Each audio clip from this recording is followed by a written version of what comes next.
नमस्कार, कुरुक्षेत्र भूमि न्यूज में आपका स्वागत है। मैं राजेश दोस्तों, आज हम आपको लेकर पहुंचे हैं जिला कैथल के गांव पपनावा में, और यहां पर आज हमारे साथ खास मुलाकात में मौजूद हैं श्री कृष्ण कुमार जी, जो कि भावी सरपंच है ग्राम पंचायत पपनावा। से जानकारी लेंगे कि इनका जो राजनीतिक जो उद्देश्य है वो क्या है और जनता के लिए क्या सौगात लेकर वो जनता के बीच में आए हैं। तो जानते हैं कृष्ण लाल जी। सर नमस्कार। नमस्कार जी। सबसे पहले मेरी भी नमस्कार आपको भी, आपको और मेरे गांव वालों को भी, जो भी मतलब इस प्रोग्राम को देखे सबको मेरी तरफ से नमस्कार जी। तो सर, क्या सौगात लेकर आप जनता के बीच में आए हैं? जो आपका जो चुनावी एजेंडे हैं वो क्या है, और क्या ख्याल आपके दिल में आया कि राजनीति की जाए? देखिए, मैं पहले भी मतलब समाज सेवा में पीछे नहीं हटता। किसी प्रकार का कोई भी काम हो, कोई भी गांव का उद्देश्य हो, सबसे पहले आगे आगे बढ़ चढ़कर मतलब भाग लेता हूँ सभी चीज़ों में। और उसके साथ मतलब अब मैं चाहता हूँ कोई समाज सेवा करना। मेरे से कोई गांव का बढ़िया काम हो जाए, मेरे हाथों से कोई मतलब अच्छा ऐसा हो जाए कि मेरा नाम हो और पब्लिक का काम हो। तो सर, जैसे भी आपने बताया है कि आपका समाज में कार्य करने का जो उद्देश्य है, तो जो समस्याएं हैं आपके गांव की वो किस प्रकार से हैं? उन समस्या का जो निवारण है वो किस प्रकार से आप करना चाहोगे सत्ता में आने के बाद, और उन समस्याओं का कारण क्या रहा है कि उन समस्याओं का निवारण आज तक नहीं हो पाया? देखिए, पहले भी काम तो बहुत गांव में उठते हैं, उठते आएंगे, होंगे, आगे भी होंगे, लेकिन लोगों की शिक्षा के अनुसार, जैसे मतलब क्राइम के अनुसार, जैसे लोग सुविधाएं चाहते हैं हमारे गांव में वो है नहीं। क्योंकि जैसे हमारे गांव में स्टेडियम तो है, लेकिन उसमें खेलने की व्यवस्था नहीं है। उसमें बच्चे नहीं वहाँ जाना चाहते, क्योंकि स्टेडियम में खेलने के लिए योग्य नहीं है, कोई सफाई नहीं है, कोई मतलब बस नहीं है, और इसलिए बच्चे उतना खेलने से डरते हैं। और कई चीज़ें ऐसी हैं, जैसे हमारे गांव में जैसे छोटा है, उसमें नहीं होती, और गाँव के मतलब जो भी है डिलीवरी होती है, हमारे गाँव वालों को बाहर जाना पड़ता है, और बाहर क्या क्षेत्र या सरकार में जाना पड़ता है। तो हम चाहते हैं, हम कोशिश करेंगे, अगर हम सत्ता में आएंगे तो हम कोशिश करेंगे कि हमारे गांव में बड़ा सा हॉस्पिटल होना चाहिए, और 24 घंटे जो डिलीवरी केस है कई बार गरीब जी, जैसे हमारे गांव में PSC है, आधा गाँव बड़ा है, और जितने भी मतलब केस होते हैं मतलब किलोमीटर मतलब कैथल या कुरुक्षेत्र जाना पड़ता है।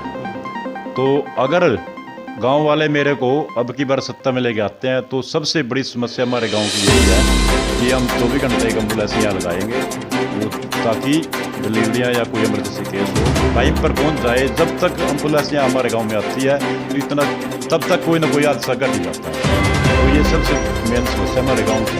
और समस्याएँ तो बहुत हैं, जैसे हमारे गाँव में पानी की निकासी है, पानी की निकासी नहीं है। अब की बार जैसे बारिश ज़्यादा हुई तो पानी की निकासी नहीं है। पानी की निकासी गांव में बहुत ज़रूरी है, क्योंकि अगर गांव में पानी बाहर नहीं निकलेगा तो गांव में घटनाएं घटेंगी, पानी अंदर रुक जाएगा। तो सर, आपके गांव की जो टोटल आबादी है, जो कुल वोट है और कुल वार्ड है? हमारे गांव में 20 वार्ड है, और हमारे गांव में वोट हैं कम से कम 5000 वोट हैं, जिसमें 65-66 लोग पोलिंग होते हैं।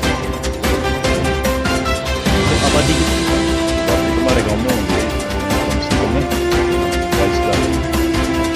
सर, आज का युवा जो है वो पढ़ लिख कर भी बेरोजगार घूम रहा है। जो बेरोजगारी का मुख्य कारण है वो क्या है? बेरोजगारी का मुख्य कारण तो यही है जी, हमारे गांव में कोई ऐसा नहीं है मतलब जैसे कि हम चाहते हैं कि जैसे एक हमारे गांव में सरपंच बनता है, 20 मेंबर बनते हैं, 20 मेंबर और एक सरपंच, 21 हो गए। 21 आदमियों को और पढ़े लिखे कमेटी बनाओ, और किसी MLA मंत्री के पास नहीं जाते, क्योंकि जाना चाहिए तभी हमारे को वो देंगे। भी हमारे गांव में इतनी आबादी है, बड़ा गांव है, तो जो सुविधाएं हमें चाहिए वो हमारे को मिल नहीं रही। तो यही कारण है जी, हमारे गांव में मतलब कमेटी नहीं बन रही, जो ताकि किसी के पास चला जाए मांगे किसी से, अगर किसी से मांगे तभी हमारे को मिलेगा। तो सर, आज का युवा जो है वो नशे की ओर ज़्यादा आकर्षित है और नशे को ज़्यादा बढ़ावा दे रहा है। तो अपने युवा साथियों को इस नशे से मुक्ति दिलाने के लिए आपकी क्या सोच है और क्या करना चाहोगे आप? कि जिससे कि जो आज का युवा है वो नशे को छोड़कर और जो मुहिम आप लागू करा तो उसकी तरफ आकर्षित हो? देखिए, नशे के खिलाफ पहले भी हमने एक मुहिम बनाई थी। मैंने नशा मुक्ति कमेटी उसका मैं मेंबर हूँ और मैंने पूरी कोशिश की है इन चीज़ों की। जैसे कि मैंने हमारे एसपी साहब थे, एसपी मोदी जी, उनको मैंने यह प्रोग्राम लिखवाया था, उन्होंने हमारे को आश्वासन भी दिया था। लेकिन फिर भी मतलब बड़ा गांव है और नशा छोड़ नहीं रहे लोग, क्योंकि नशे की लत हो गई। नशे की लत तो होगी क्योंकि गांव में बेरोजगारी है, स्टेडियम नहीं है, खेलने की व्यवस्था नहीं है, कोई स्टेडियम में कोच नहीं है, तो बच्चे अगर इधर नहीं जाएंगे तो उधर जाएंगे, नशे की तरफ तो भागेंगे। यही समस्या। पर महिलाओं के विकास के लिए आपकी क्या सोच है? जैसे कि घरों में महिलाएं खड़ी रहती हैं, गरीब वर्ग की महिलाएं भी हैं जो बिल्कुल खड़ी हैं और अपने घर का गुजारा वो सही तरीके से नहीं कर पाती, तो महिलाओं के विकास के लिए आप ऐसा क्या कार्य करना चाहोगे जिससे कि जनता प्रभावित भी हो और जो फ्री महिलाएं हैं उनको अच्छा रोजगार भी हो? देखिए, महिलाएं घर में रहती हैं, खड़ी रहती है, वैसे काम तो बहुत होते हैं, लेकिन फिर भी हम तो यही कहेंगे खड़ी है, क्योंकि आज के युग में अकेला आदमी पूरा घर का पूरा नहीं मतलब कर सकता। महिलाएं भी साथ में अगर थोड़ा बहुत काम करेंगी तो तभी घर की होगी। तो हम चाहेंगे महिलाओं को छोटे छोटे रोजगार दिलवाएंगे, जैसे मशीनें, सिलाई मशीनें दिलवाएंगे या सिलाई मशीन दिलवाएंगे, जो भी है ऐसा नहीं होने देंगे, महिलाओं को काम भी मिल जाए, ऐसा काम करेंगे। तो सर, जैसे एक सरकार का नारा है कि बेटी बचाओ बेटी पढ़ाओ, उसके बाद भी बेटियां घरों में भी सुरक्षित नहीं हैं। आज हम अपनी बेटियों को अपने गांव से दूर शहर में पढ़ने के लिए अकेला नहीं भेज सकते, क्योंकि बेटियां अपने घरों में सुरक्षित नहीं हैं, तो बाहर कैसे सुरक्षित रह पाएंगी?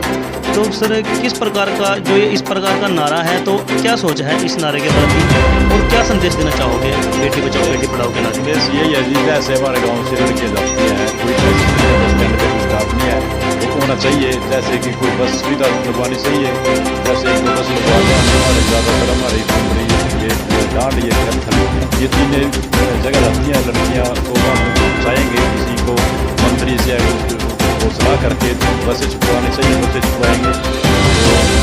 और स्टाफ जैसे कि हमारा पुलिस प्रशासन है तो उनकी ड्यूटी लगवाएंगे बस स्टैंड पर भी, ताकि बस में चलते उतरते उनको कोई तंग न किए करे, उसी तंग के कारण हमारे बच्चे बाहर कृष्ण लाल जी, जैसे अभी आपने बताया था कि आपके गांव की बहुत सी समस्याएं हैं, जिससे अभी आपने हमारे दर्शकों को भी बताया कि हाँ आपको बताया था, तो सर जो समस्याएं हैं आपकी, तो वो किस प्रकार की जो समस्याएं हैं? जो मुख्य समस्या भी आपने बताया था कि काफ़ी समस्याएं हैं, जैसे पानी की निकासी की समस्या है, तो उन समस्या का जो निवारण है सत्ता में आने के बाद आप किस प्रकार से कर पाएंगे और जो जनता है उनको आप किस प्रकार से साथ लेकर चलोगे? ऐसा जी, पानी की समस्या इसी करके है, कोई इनको ये देख नहीं रहा कि पानी की निकासी कहाँ से जानी है, कहाँ से ये इसको निकालना है।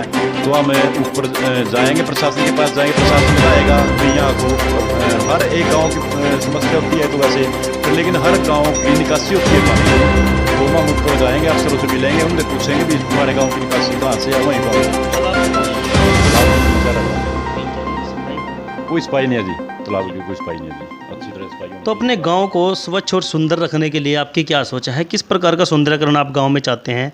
जैसे कि शहर से नज़दीक लगता गांव है, तो जो शहर में जो फैसिलिटी है, क्या उस प्रकार की फैसिलिटी आप अपने गांव में चाहते हैं? बिल्कुल चाहते हैं जी, कौन नहीं चाहता हमारे गांव में फैसिलिटियाँ हों। तो और हम चाहेंगे अगर हमारा गांव हमारे मतलब हमें चुनते हैं तो हम सारी समस्याएं को लेके ऊपर जाएंगे और सभी का समाधान कोशिश करेंगे कि पूरा समाधान करवाएंगे जी।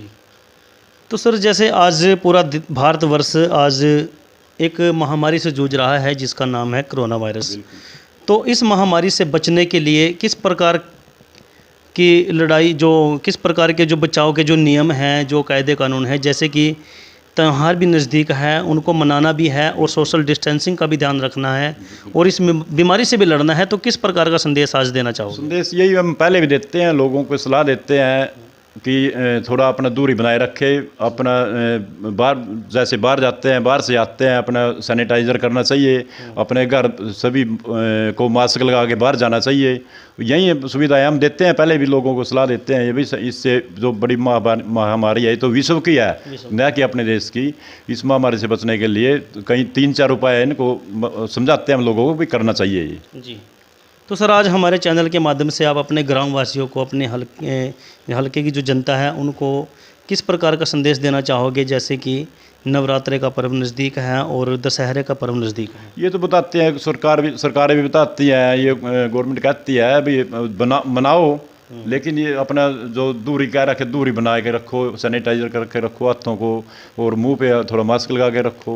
मनाओ, ये तो इकट्ठा नहीं होना, बस थोड़ा अपने घर में या फैमिली में बैठ के मना लेते हैं कोई। सर अपने गांव की जनता को बधाई संदेश किस प्रकार से देना? बिल्कुल, मैं तो यही संदेश देना चाहता हूँ जी। अगर हमारा गाँव मेरे को चुनता है, अगर सत्ता में आता हूँ, तो मैं जितने आपको मैंने समस्या बताई है, मैं पूरी कोशिश करूँगा कि हमारे गाँव में कोई भी समस्या नहीं रहेगी अपनी तरफ से। यही है जी। जी धन्यवाद जी। देखिए आज की खास कड़ी में हमारे साथ मौजूद थे कृष्ण लाल जी, जो कि भावी सरपंच जिला कैथल के गांव पबनावा से हैं। इन्होंने बहुत सी अपने गांव की जो समस्याएं हैं उनके बारे में अवगत भी कराया है और किस प्रकार से जनता की समस्याओं को लेकर ये आगे बढ़ चढ़कर आए हैं और भाग लेंगे कि, और इनकी कोशिश भी है कि सभी समस्याओं का निवारण किया जाए सत्ता में आने के बाद। तो हमारी भी अपील है कुरुक्षेत्र भूमि चैनल के माध्यम से कि भाई कृष्ण लाल जी का सहयोग करें, क्योंकि आज के टाइम में इस प्रकार के नेता की आवश्यकता है कि जिसकी सोच पूरे गांव के प्रति हो। तो बने रहें कुरुक्षेत्र भूमि न्यूज़ के साथ। हमारी आशा रहेगी कि आपके संदेश को हम जन जन तक पहुंचाएं। तो धन्यवाद। धन्यवाद।